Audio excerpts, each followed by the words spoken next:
What's good? What's good, everybody? Welcome back to another episode of The Urban Platform Speaks.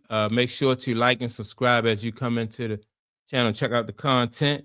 With that being said, I want to talk about a video that I just came across. If it was on Entirely NBA. This is a podcast called Entirely NBA.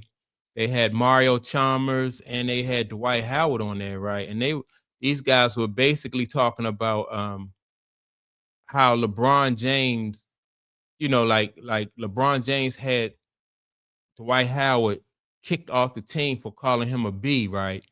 Mario Chalmers said he called him a B too, and they benched him for the whole game, and so I'm gonna play the audio to that what these guys said, and then I'm gonna make some comments after this audio finishes. It happened on defense. And I was like, yo, you gotta get back. And he got mad because I said something. And I was like, yo, stop acting like a bitch, man. God damn. It's weird though, because I remember hearing that's what kind of messed up the KD and Draymond relationship too. That situation different because at the end of the game, Draymond, you came down and did something to turn the ball over. Y'all lost the game. Me and Bron's situation was the third quarter. So that's Mario Chalmers right there explaining about the situation.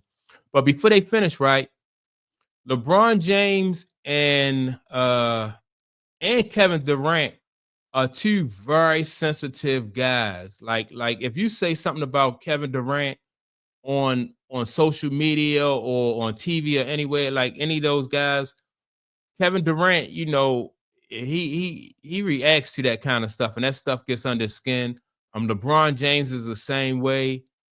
They for these guys to be professional athletes and supposed to be like the best at their craft, they don't like for people to judge them at all. Like I don't know, you can criticize Larry Bird game.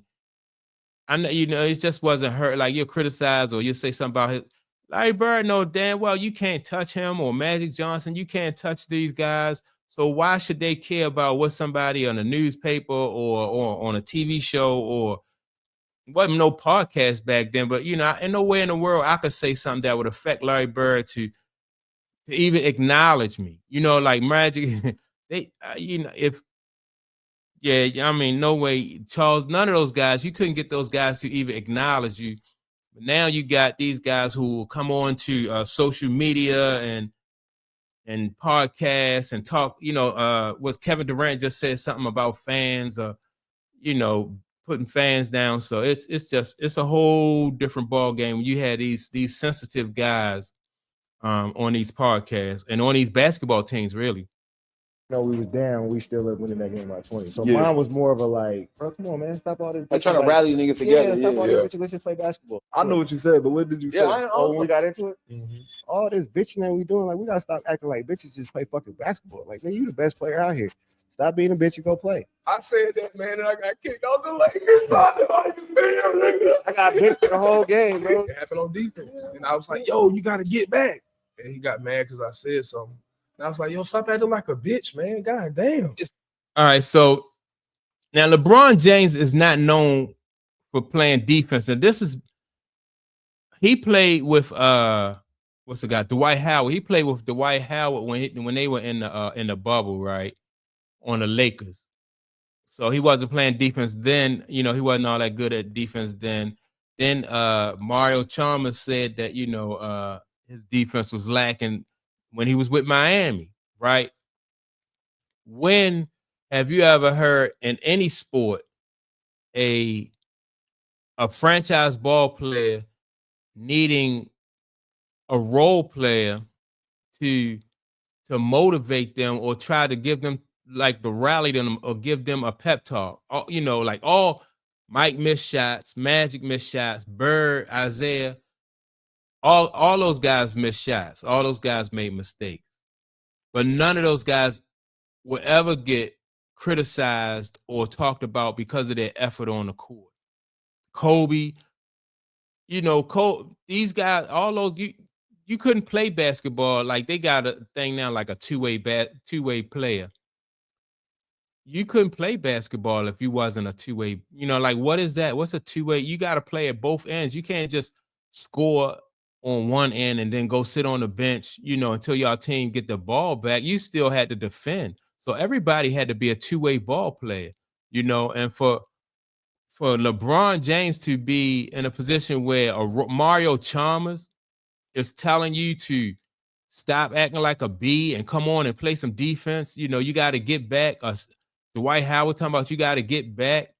Like, you know, I saw, what was the guy name? Xavier, was it Xavier McDaniels, played for the New York Knicks, was pressing up on Mike and Mike turned the ball over. Xavier, you know, turned the ball over at half court. Really, after they had got across half court, and it was like 3/4. It was like at the 3/4, right above the 3-point line, right close to the sideline. Xavier Daniels stole the ball, and boom, was off to the races.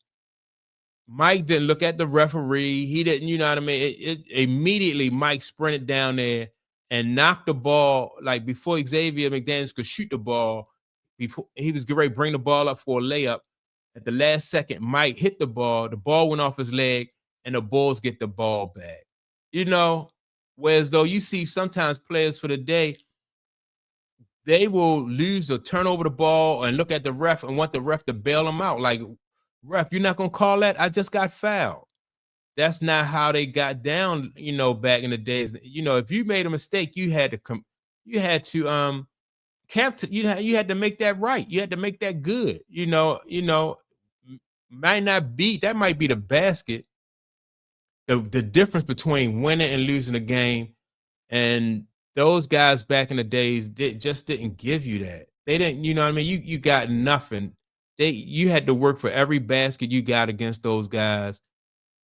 And so for a role player to have to tell LeBron James to get back, man up, stop acting like a B. Kevin Durant, you know, when you got somebody like, no way Dennis Rodman is going to tell Michael Jordan to stop acting like a B. You know, that don't happen. Or AC Green is going to tell Magic Johnson to stop acting like a B. Robert Parrish, you know, is going to tell Larry Bird, you know, come on, man. Or Danny Ainge telling Larry Bird, stop acting like a B. You know, it just didn't happen like that, because those guys, man, they just was on a different level, man, when it came to performing, and they just was on a different level. So, you know, that's just my take, man. Like I said, I ran across this on I think it's called Strictly Basketball, and Strictly NBA, the podcast, and that was Mario Chalmers and Dwight Howard was on there. But I thought that was, you know, something, a good take on the type of athlete and player that LeBron really is, man. You know, all of this stuff is coming out.